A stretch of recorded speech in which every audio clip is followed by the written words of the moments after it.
കൂട്ടുകാർക്ക് നമസ്കാരം. Serial മാനിയ variety സ്റ്റോറീസിന്റെ ഏറ്റവും പുതിയൊരു വീഡിയോയിലേക്ക് എല്ലാവർക്കും സ്വാഗതം കേട്ടോ. അപ്പം ഞാൻ എത്തിയിരിക്കുന്നത് മൗനരാഗം സീരിയലിന്റെ നാളത്തെ സൂപ്പർ ഹിറ്റ് വിശേഷമൊക്കെ ആയിട്ടാണ്. നേരെ നമുക്ക് കിരണിന്റെയും കല്യാണിയുടെയും നാളത്തെ കഥയിലേക്ക് പോയാലോ. അങ്ങനെതാ നമ്മുടെ ശാരി ബഗാസുരനെ മുന്നിൽ പിടിച്ചു നിർത്തിയിട്ട് അവൾക്ക് ദേഷ്യമുള്ള രീതിയിലൊക്കെ പുള്ളിക്കാരൻ്റെ അടുത്ത് സംസാരിക്കുകയാണ്. എത്രമാത്രം തൻ്റെ ഉള്ളിൽ ദേഷ്യമുണ്ടോ അത് മുഴുവനും ശാരി പ്രകടിപ്പിക്കുമ്പോഴത്തേക്കിനും ഇവൾക്കിത് എന്താണ് പറ്റിയതെന്ന് മനസ്സിലാക്കാൻ പോലും സാധിക്കാത്ത വിധം നമ്മുടെ രാഹുൽ അങ്ങനെ പകച്ചു നിൽക്കുകയാണ്.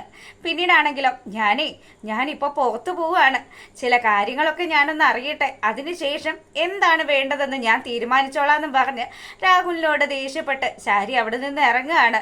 ശാരി നേരെ പോകുന്നത് ക്ഷേത്രത്തിലേക്കാണ്. അപ്പോൾ ദാ ക്ഷേത്രത്തിലെത്തി ദേവിയുടെ മുന്നിൽ നിന്ന് തൊഴുതു പ്രാർത്ഥിച്ചു. ശാരിക്കാണെങ്കിൽ ഒരു മനസ്സമാധാനവും ഇല്ല. താൻ എന്ത് ചെയ്യും?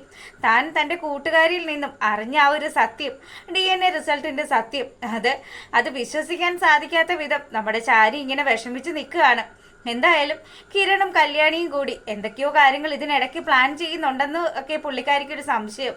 ആ സംശയത്തിന്റെ ഒക്കെ അടിസ്ഥാനത്തിൽ ഈശ്വര ഞാൻ എന്താണ് വിശ്വസിക്കേണ്ടത്?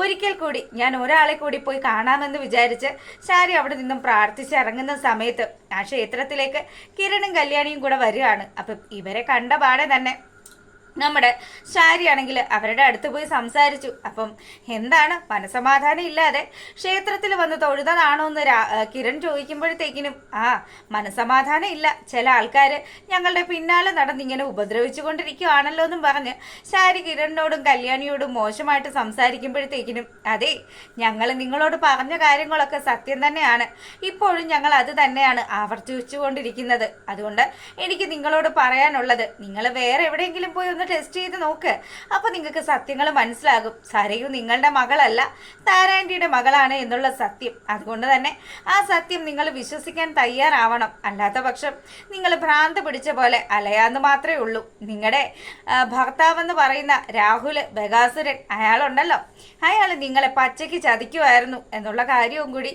കല്യാണി ഇങ്ങനെ പറഞ്ഞു. അപ്പൊ പെട്ടെന്ന് തന്നെ നമ്മുടെ സരയുവിൻ്റെ കാര്യങ്ങളൊക്കെ ആലോചിച്ചു. ഒരു നിമിഷമാണെങ്കിലും തൻ്റെ മകൾ ഈ സത്യങ്ങളൊക്കെ അറിഞ്ഞു കഴിഞ്ഞാൽ എങ്ങനെയൊക്കെ പ്രതികരിക്കും എന്നുള്ള കാര്യം നമ്മുടെ ശാരിക്ക് ഭയങ്കര ഭയമാണ്.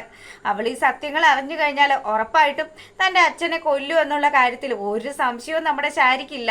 അങ്ങനെ ശാരി അവിടെ നിന്ന് ചിന്തിക്കുമ്പോൾ നിങ്ങൾ ഒരുപാട് ആലോചിച്ച് കൂട്ടിയിട്ടൊന്നും ഒരു കാര്യവും ഇല്ലെന്നും പറഞ്ഞ് കിരൺ ആണെങ്കിലോ ഓരോ കാര്യങ്ങൾ വീണ്ടും വീണ്ടും ശാരി ഓർമ്മിപ്പിക്കുമ്പോഴത്തേക്കിനും ശാരി ആണെങ്കിലോ അതെ, നീ ഇങ്ങനെ പറഞ്ഞു ിട്ടൊന്നും ഒരു കാര്യമില്ല കിരണെ, ഞാൻ അന്വേഷിക്കേണ്ട രീതിയിൽ അന്വേഷിച്ച് സത്യങ്ങൾ കണ്ടെത്തും. അല്ലാതെ നീ എൻ്റെ കൂട്ടുകാരിക്ക് കൈമണി കൊടുത്ത് റിസൾട്ട് മാറ്റിയതാണോ ഇല്ലയോ എന്നുള്ളത് എനിക്കൊരു സംശയം ഉണ്ടെന്നും പറഞ്ഞ് ശാരി ഇങ്ങനെ സംസാരിച്ചു. പെട്ടെന്ന് തന്നെ നമ്മുടെ കിരൺ പറയുന്നുണ്ട്, എനിക്ക് അതിൻ്റെ ഒന്നും ഒരാവശ്യവും ഇല്ല. ഞാൻ നിങ്ങളോട് പറഞ്ഞില്ലേ, ഞാൻ പറഞ്ഞ കാര്യങ്ങൾ കളവാണെങ്കിൽ ഈ നിൽക്കുന്ന കല്യാണിയെ ഞാൻ ഉപേക്ഷിക്കാന്ന്, അതിന് ഞാൻ തയ്യാറായില്ലേ? അത് നിങ്ങൾ മനസ്സിലാക്കണം. അത് മാത്രമല്ലല്ലോ, നിങ്ങളുടെ ഏറ്റവും അടുത്ത പ്രിയപ്പെട്ട കൂട്ടുകാരിക്കല്ലേ നിങ്ങൾ ഈ റിസൾട്ട് അറിയാൻ വേണ്ടിയിട്ട് കൊടുത്തത്. അതുകൊണ്ട് തന്നെ അവർ നിങ്ങൾ ചതിക്കുമെന്ന് നിങ്ങൾ വിചാരിക്കുന്നുണ്ടോ എന്ന് ചോദിച്ചു. ശാരിയാണെങ്കിലോ എനിക്കിപ്പം ആ കാര്യത്തിൽ സംശയമുണ്ട്. എൻ്റെ കൂട്ടുകാരി ഭയങ്കര വിശ്വസ്തയായിരുന്നു, പക്ഷേ അവളിപ്പോൾ എന്നെ ചതിച്ചോ എന്നുള്ള കാര്യത്തിൽ എനിക്ക് ചെറിയ സംശയമുണ്ടെന്നും പറഞ്ഞ് ശാരി വീണ്ടും സംസാരിക്കുകയാണ്. അങ്ങനെ കിരണും ശാരിയും കല്യാണിയൊക്കെ കൂടി അങ്ങോട്ടും ഇങ്ങോട്ടും ഒക്കെ സംസാരിച്ചു. എന്തായാലും ഇവർ ഇത്ര കണ്ട് ഉറപ്പിച്ച് പറയണമെങ്കിൽ അതിലെന്തെങ്കിലും ഒരു സത്യം ഉണ്ടാകും. അതുമാത്രമല്ല, തൻ്റെ കൂട്ടുകാരിയാണെങ്കിലോ അറിഞ്ഞ കാര്യങ്ങൾ കളവാണെന്ന് തെളിയിച്ചു കഴിഞ്ഞാൽ താൻ നിനക്ക് വേണ്ടി എന്ത് പണിയും ചെയ്യും, തൻ്റെ ഈ ജോലി പോലും രാജിവെക്കും എന്നുള്ള രീതിയിൽ വെല്ലുവിളിക്കുകയൊക്കെ ചെയ്തു. അപ്പം ഇതൊക്കെ ആലോചിച്ച് ശാരിയുടെ കിളി പോയ അവസ്ഥയിലാണ്. അങ്ങനെ ശാരി അവിടെ നിന്ന് പോരുകയാണ്. പിന്നീടാണെങ്കിലോ വീട്ടിലെത്തിയ പാടെ തന്നെ ശാരി രാഹുലിൻ്റെ അടുത്ത് സംസാരിക്കുക. അതെ, ഞാൻ ചില കാര്യങ്ങളൊക്കെ കണ്ടെത്താനുള്ള പുറപ്പാടിലാണ്. നിങ്ങൾ എങ്ങനെയൊക്കെയാണ് ഇതിനു മുന്നേ ജീവിച്ചതെന്ന് ഇത്രയും കാലവും നിങ്ങളെ ഞാൻ ഒരുപാട് വിശ്വസിച്ചു. ഇപ്പം ആ വിശ്വാസമൊക്കെ ഏകദേശം നശിച്ചു തുടങ്ങി. നിങ്ങൾ പറയുന്നുണ്ടല്ലോ നിങ്ങളുടെ പെങ്ങളെ ചതിച്ച് നിങ്ങൾ ഉണ്ടാക്കിയ കഥയൊക്കെ. എന്തായാലും ഇനി എന്താണ് അതിൽ നടന്ന സത്യങ്ങളെന്ന് എനിക്ക് കണ്ടുപിടിച്ചേ പറ്റുള്ളൂ എന്നും പറഞ്ഞ് ശാരി അവിടെ നിന്ന് പോയി. പിന്നീടാണെങ്കിലോ നമ്മുടെ രാഹുലാണെങ്കിൽ ഇതൊക്കെ ഇങ്ങനെ ആലോചിച്ച് നിൽക്കുകയാണ്. ഇവൾ എന്തിന്റെ പിന്നാലെയാണ് ഇങ്ങനെയൊക്കെ നടക്കുന്നത്? എന്തായാലും ശാരിയുടെ സ്വഭാവത്തിൽ മൊത്തത്തിൽ ഒരു മാറ്റമുണ്ട്. ശാരി ആ പഴയ ശാരിയല്ല എന്നൊക്കെ മനസ്സിലാക്കിക്കൊണ്ട് നമ്മുടെ രാഹുൽ ഇങ്ങനെ സങ്കടപ്പെട്ട് നിൽക്കുമ്പോഴത്തേക്കിനും നമ്മളെ കാണിക്കുന്നത് നമ്മുടെ സരയുനെയാണ്. അപ്പൊ സരയു ആണെങ്കിലോ അമ്മ ക്ഷേത്രത്തിൽ പോയിട്ട് വന്നു, അതിനുശേഷമാണെങ്കിലും അമ്മയുടെ മുഖത്ത് പ്രത്യേകിച്ച് ഒരു പ്രകാശമൊന്നും കാണുന്നില്ല. എന്താണ് തൻ്റെ അമ്മയ്ക്ക് പറ്റിയത് എന്നുള്ള കാര്യം ഒക്കെ ഇങ്ങനെ ആലോചിക്കുകയാണ്. അപ്പം മനുവേട്ടനാണെങ്കിലോ ബിസിനസിന്റെ ആവശ്യങ്ങൾക്ക് വേണ്ടി പോയിട്ട് തിരികെ വന്നിട്ടുമില്ല. തൻ്റെ ഈ സങ്കടങ്ങളൊക്കെ ആരോട് പറയും? അച്ഛനെന്ന് പറയുന്ന ഒരുത്തനോട് പറഞ്ഞിട്ട് പ്രത്യേകിച്ച് കാര്യമൊന്നും ഇല്ലല്ലോ. അങ്ങനെ ഇവൾ ആലോചിച്ച് നിൽക്കുന്ന ആ ഒരു സമയത്താണെങ്കിൽ നമ്മുടെ ശാരി നേരെ ചെല്ലുകയാണ്. ആ കൂട്ടുകാരിയെ പോലെ തന്നെ അതേ മേഖലയിൽ പ്രവർത്തിക്കുന്ന ഒരു ഡോക്ടറെ പോയി കാണുകയാണ്. ആ ഡോക്ടറോട് തൻ്റെ ആവശ്യങ്ങൾ പറഞ്ഞു. അതോടൊപ്പം തന്നെ കുറച്ചധികം പണവും കൊടുത്തു. സാറേ, ഇതിൻ്റെ സത്യാവസ്ഥ എനിക്ക് അറിഞ്ഞേ പറ്റുള്ളൂ. എൻ്റെ ഒരു കൂട്ടുകാരിക്ക് വേണ്ടിയിട്ടാണ്.